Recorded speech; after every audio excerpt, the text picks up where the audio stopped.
What's up, guys? Welcome to Forge Master Metal Reviews, the place where you can get the most out of your metal releases, musicians and fans alike. I'm your co-host, Brandon. Benfo here. It's great to see you guys. It's that time of the year again where we round up all of our favorite metal albums by subgenre, and this time we're hitting the crypts for some black metal. Make sure to follow us on Spotify. Link is in the description so that you can get these playlists and check out these bands further. And hey, if you like metal content like this, hit that like and subscribe button. It helps us to continue to bring you more content like this. Melodic black metal from Greece, the soul of Peter Steele in a black metal album, and one-man black metal project Thunder. Let's get into our best black metal albums of 2021 so far.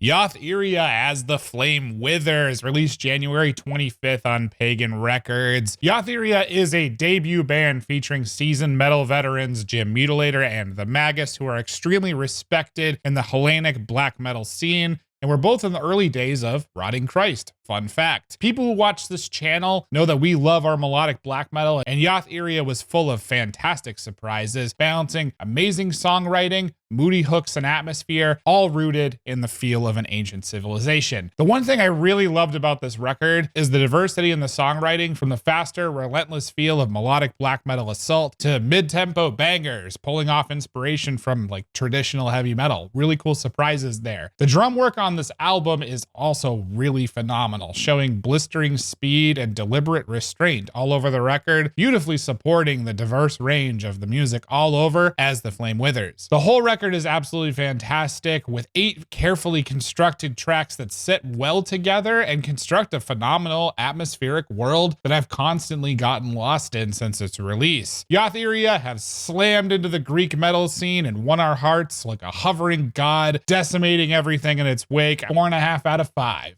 Yeah, we had an overlap with Yoth Iria. We can't get enough of this. I had to put that one on there, and I'm glad to give that one to you to talk about because, you know, everyone's heard me talk about it enough.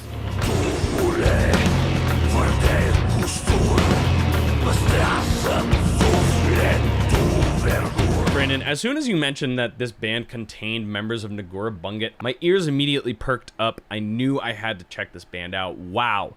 Unique to the nth degree. Har was a total sleeper record. We didn't really have it on our radar, and it immediately grabbed our attention upon first listening. I'm not even really sure how to describe this record musically. There's so many inspirations from metal, world music, folk music, and it's really hard to pin this record into a specific frame. Is it metal? Yeah, absolutely. There's growls, there's distorted guitars, there's heavy rhythms, but it's also so much more. Maybe it's because I'm so newly exposed, but I can't think of this album as like individual songs, like, oh, I love track 3 and 5. Each song almost feels like an individual movement, a piece to a whole, really, that is Har. I can't pick out particular songs, but I also can't see a spot that I was like, oh, that sounds half-baked and underdone. No, there is none of that on this record. Everything is very well fleshed out. Upon first hearing this, I knew we were hearing something special. It absolutely deserves a spot on this list, despite how new it is. I'm giving this a 4.9 out of 5 Greek Shamans.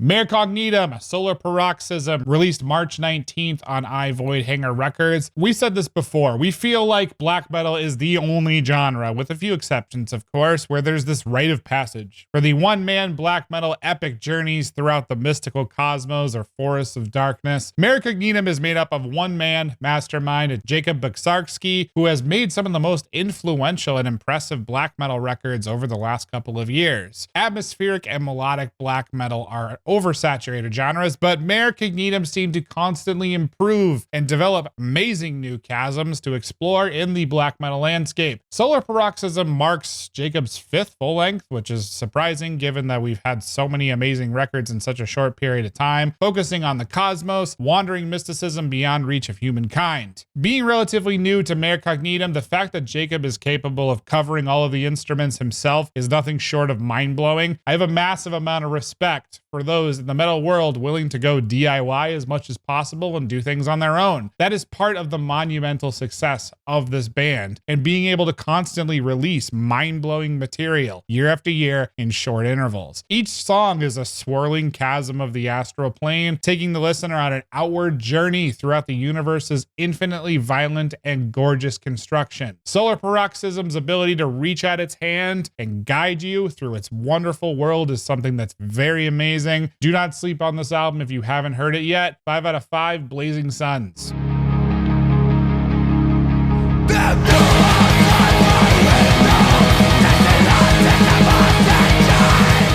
Harakiri for the Skies Mare isn't filled with earworms or sing-alongs. It's a somber journey through the complexities of the human condition, exploring self-hatred, mental illness, and the unnecessary burdens that social norms place on those suffering with mental health issues. Brandon and Bliss actually turned me onto these guys, and it took a little bit for them to get traction for me. This album couldn't have come at a more perfect time, as it is one of those pieces of art that you turn to for healing and self-reflection.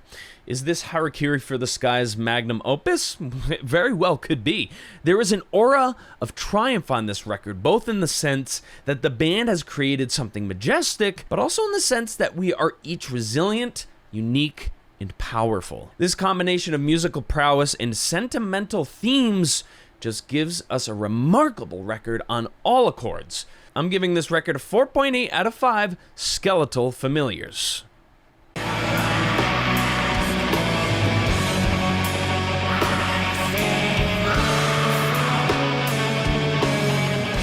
The Flight of Sleipnir, Eventide, released May 28th on Eisenwald. This band has been around for a long ass time, and actually I just discovered them this year. I covered them on last month's Best of the Month, and yes, I fell in love with this record that quickly. Holy shit, this album is absolutely fantastic. I said before that I grew up worshiping bands like Agalok and Woods of Ypres and Yob, and this record feels like one of the best things that could come out during this season in New England. This time of year I spend a lot of hours on hiking trails, and this record is perfect for that occasion. Colorado-based quartet Flight of Sleipnir have crafted one of the most thought-provoking records that I have actually heard this year, around psychedelia sounds, folk, black metal, doom, and even some like Viking and Norse themes too, which I thought was pretty interesting. And holy shit, I was completely blown away. One of the things that I really loved about this record is how beautifully composed it is to allow you to just kind of take it all in. There's a fantastic balance of chill and that darkness feel throughout all of the album, and I loved every second of it. This album has it all: melodic black metal, chill atmospheric moments, beautiful organic production. You got to check this one out. 4.5 out of 5 Wailing Crows.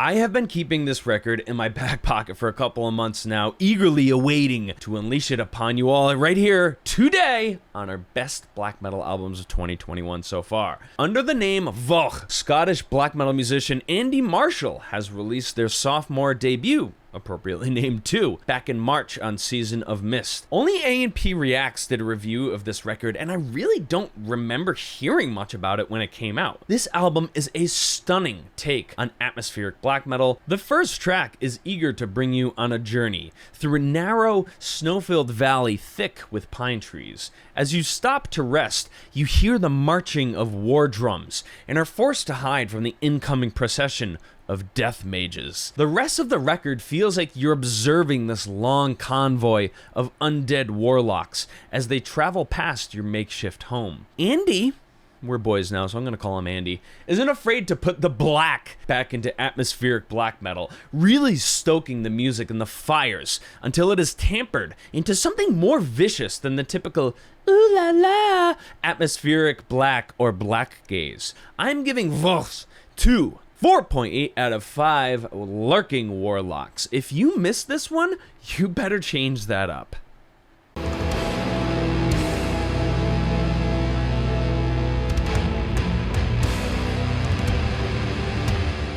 The Ruins of Beverast, the Thule Grimoires, released February 5th. Everyone who knows this band and loves them knows that their previous record, Exuvia, was a total masterpiece. I've been a massive fan of this band since that album was released, so it goes without saying when this album came out, I was flooded with excitement. The Ruins of Beverast have graced us with their 7th full-length album, cursing their listeners with some of the most punishing and mystical records that we've heard this year in black metal. The Thule Grimoires experiments with some of the most atmospheric and dark compositions I've heard in a long time. It's highly original, experimenting with metal subgenres like gothic and death metal and black metal, and rounding out all of those things together in a really cool, forbidden sounding journey. The choice to work with deep, clean vocals too is very interesting throughout this record because it's reminiscent of the mighty Peter Steele and the green hue throughout all of the album photography and the artwork. It all seems hugely familiar in that massive void that Type O Negative have tragically left on this world. This album is full of despair, blistering evil and darkness, and feels like a reflective and somber movement to the uncharted depths of misanthropy. To say this record is trippy is an understatement.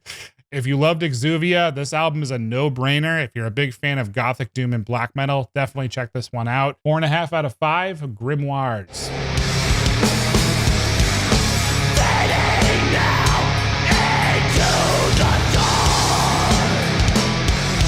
If you can't tell, I enjoy black metal in a wide variety of flavors. Bands like Harakiri for the Sky and Violet Cold have done a fantastic job of blending American hardcore with European black metal. Another band that has been doing that quite brilliantly is Prosthetic Records' Wolf King, and most notably their 2021 sophomore release, The Path of Wrath.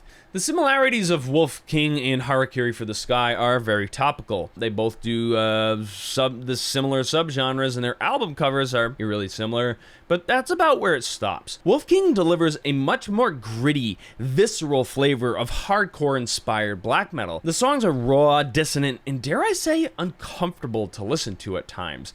Despite moments of wincing, this album knows when to pull you back into the fray so you can groove, headbang, and enjoy the ferocity that is Wolf King's music section. With 12 tracks that clock in around a 52-minute runtime, this record is perfectly paced. I'd hate to see this record get pushed off the list at the end of this year because I really had a connection with it. This record has earned a perfect score from me, 5 out of 5 spiritual abominations. What are your favorite black metal albums from 2021 so far? Let us know in the comments below. As always, go with the gods, our metal forge brethren. Wander the cosmos, wander the forests, and stay grim. See you next time.